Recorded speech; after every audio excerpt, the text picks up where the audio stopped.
what I'm going to do next is I'm going to queue up one of our first speakers. And if you haven't heard of her before, she is an absolute digital forensics legend. You know her, you love her. Heather Mahalik is here today to talk about securing the patient. Hi, Heather. Hi, thank you both for having me. Absolutely. It's also 10 a.m., a little after 10 here outside of Philadelphia, and sadly, I'm onto water. I've already exhausted my coffee. Also have water. When I have, what is it? 2 cups of water for every coffee. Oh, well, that's good. I try my best. I absolutely love it. Well, thank you, Heather. Thank you for being here. We really are excited to hear what you have to say. The floor is yours. Okay. All right. Welcome, everyone. I am here to talk about securing the patient.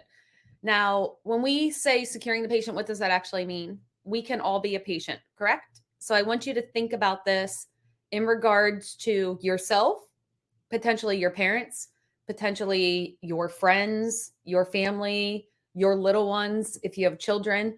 So think about everything we do as a whole and how we may actually breach security ourselves, because we overall, the human risk is the greatest risk. So I want to talk to you about all of these things.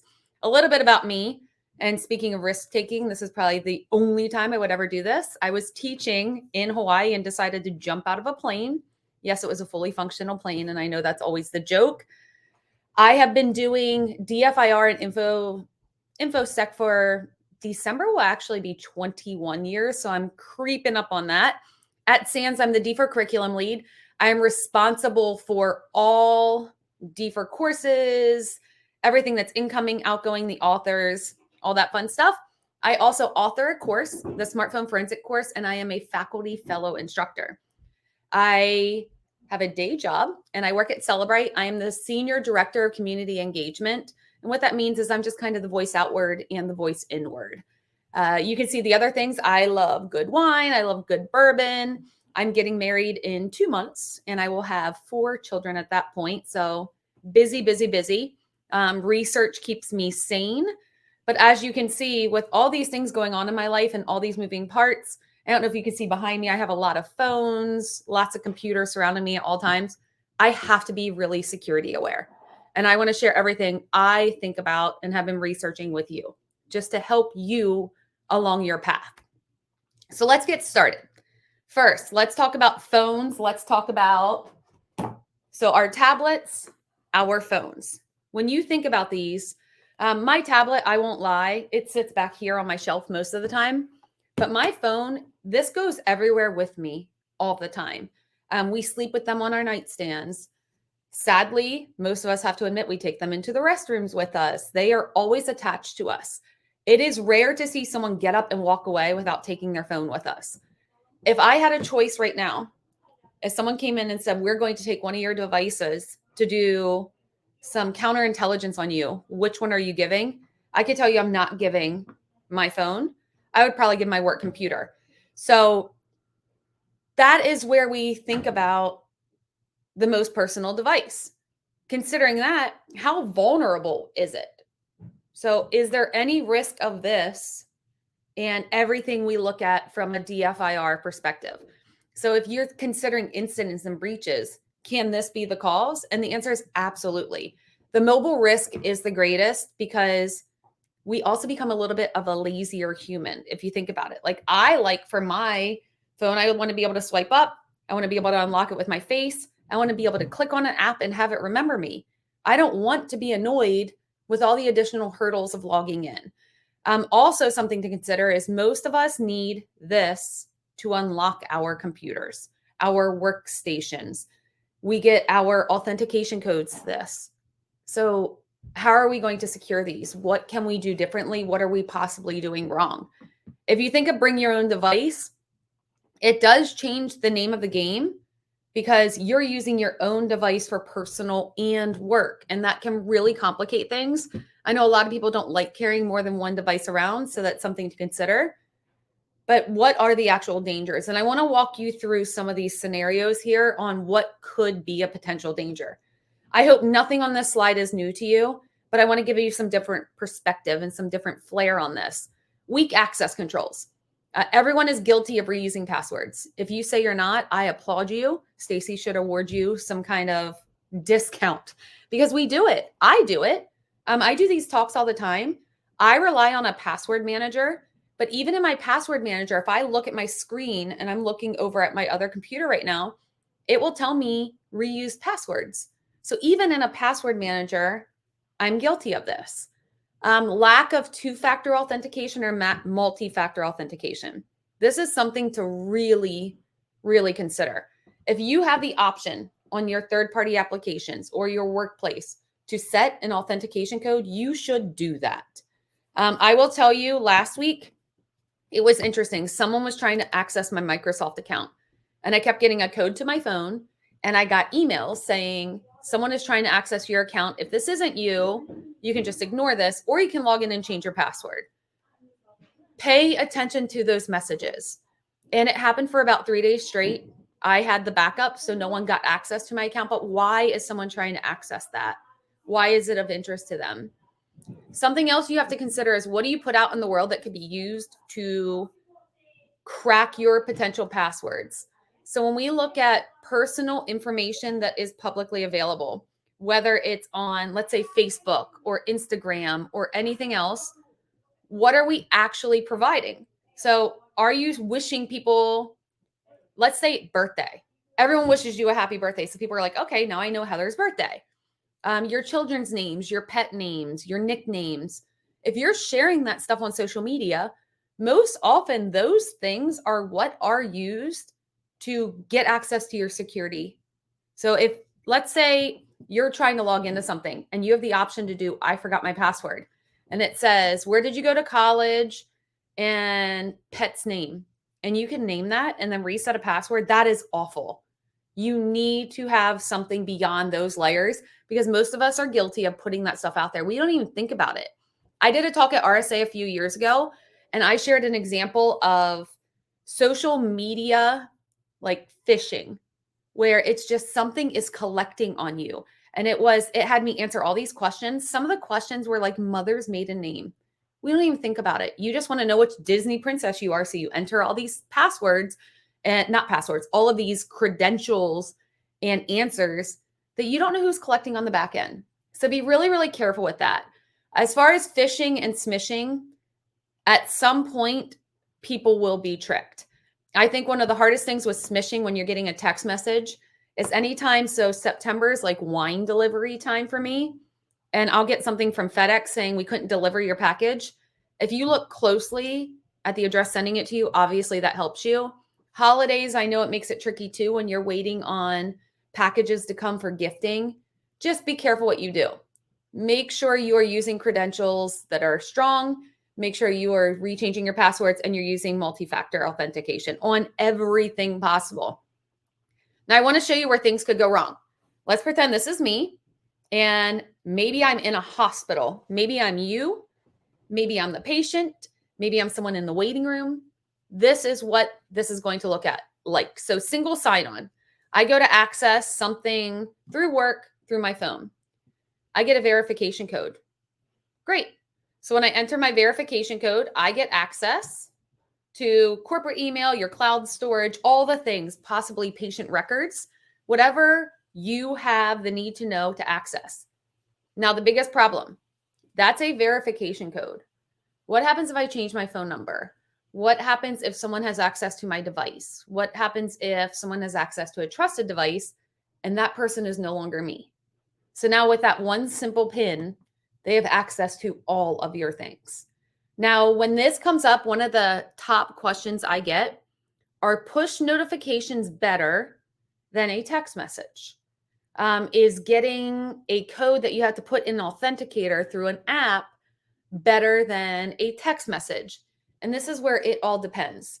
I would say the text message from my experience is probably the easiest to breach, meaning someone can easily get access to that versus a push notification where if you miss it, you have to do it again. You have to be active on that device. So just consider how easy it is for your codes to fall into the wrong hands. So we really have to be thinking about these things. Now let's leave mobile device for a minute and let's think about our homes. Could a breach of our home lead to a breach at work? And the answer is yes.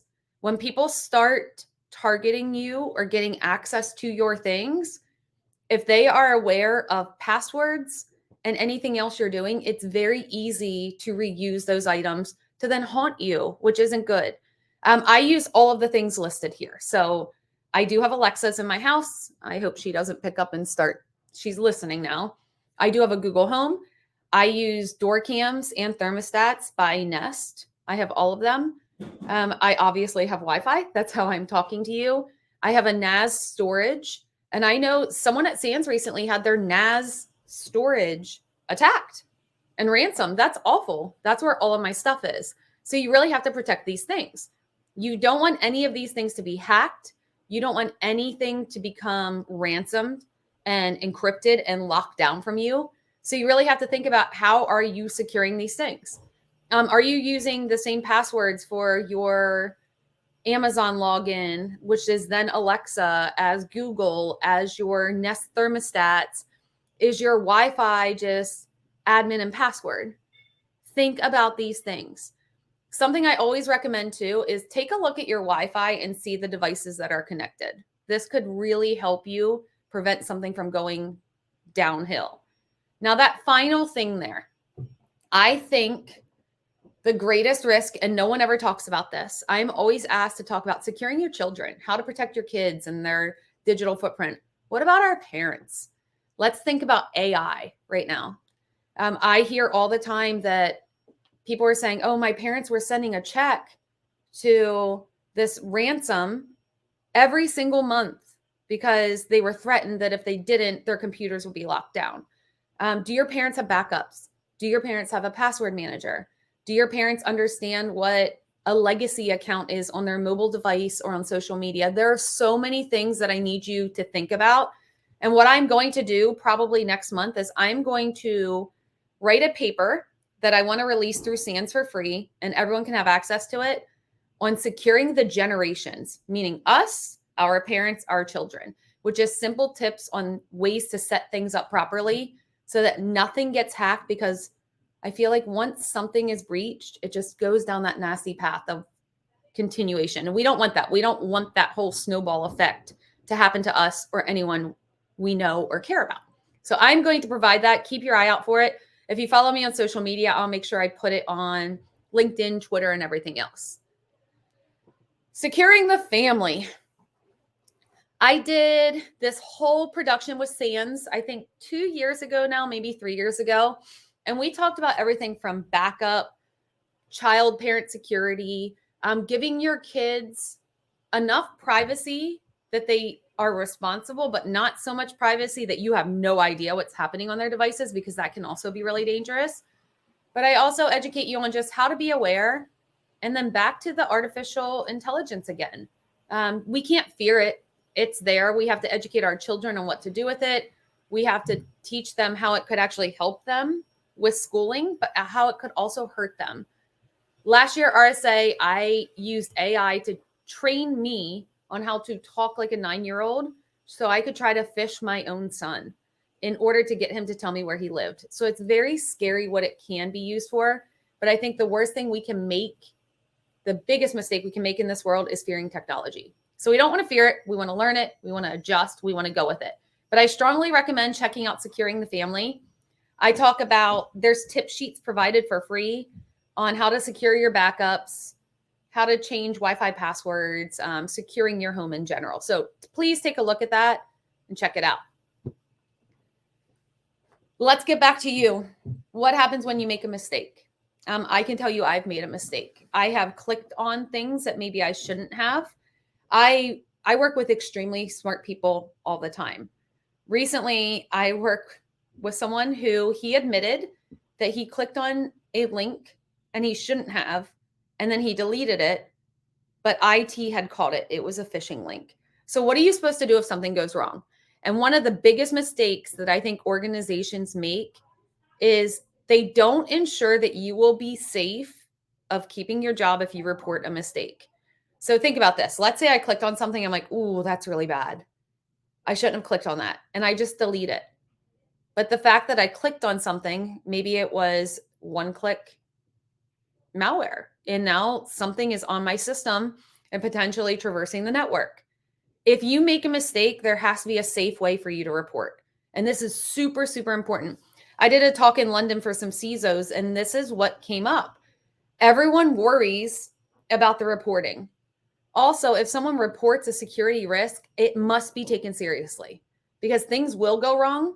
People will make mistake. I think human risk far outweighs insider threat. Human risk means we make mistakes. We get wrapped up in our daily lives. We get wrapped up in work. We are too busy for things. So we almost have to be one step ahead. If we set those control mechanisms and protections that I previously discussed, it will help you should you make a mistake.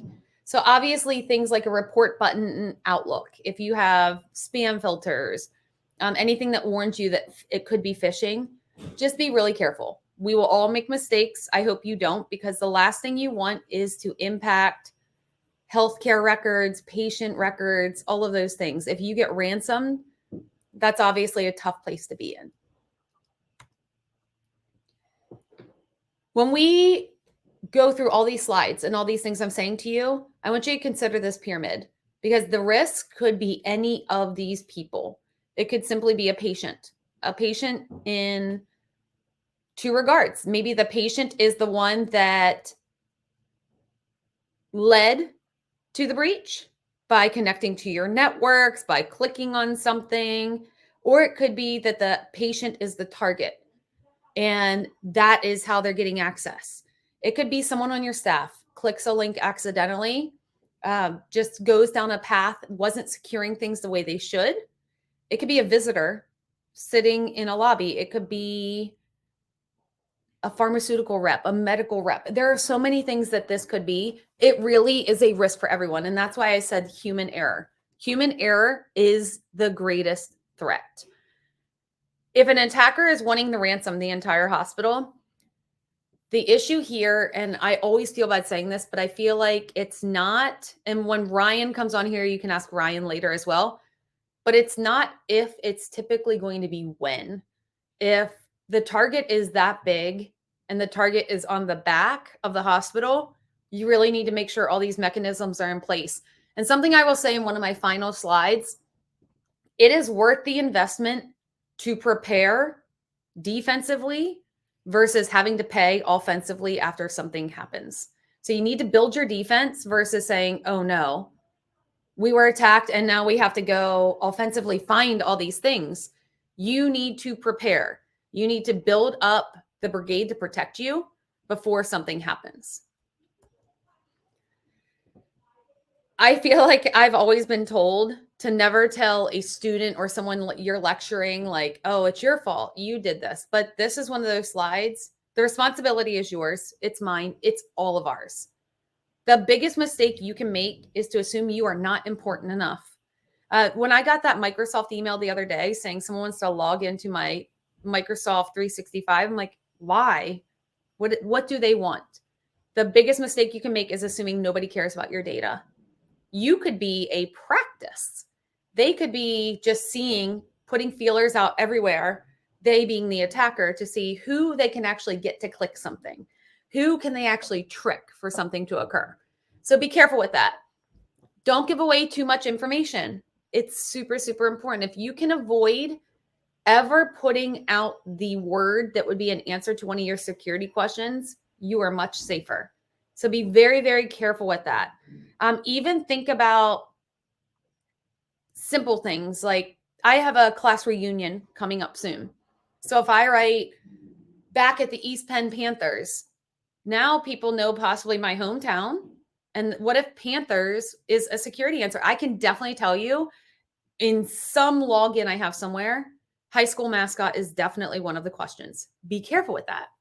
The social engineering is essentially those online quizzes that's like, find out your Disney princess name, find out your roller derby name. What will you look like in 30 years? And they ask you the most random questions. And most of us provide the answer because you're so curious on what that result will be. Avoid those. Avoid those in the workplace, avoid those on your mobile device. I know it's tempting, but this is what is going to lead us to danger. Be security conscious on your third-party apps, on your email, on your workplace. It should be mandatory. I know I get annoyed since the Outlook issues and all of the things that came up. I don't like having to log in all the time and getting my authentication code and re-entering it, but it makes sense. Again, humans are the greatest risk. We tend to be lazy. We want fast access to everything, but fast access to everything increases the danger. So you have to be really, really careful with it.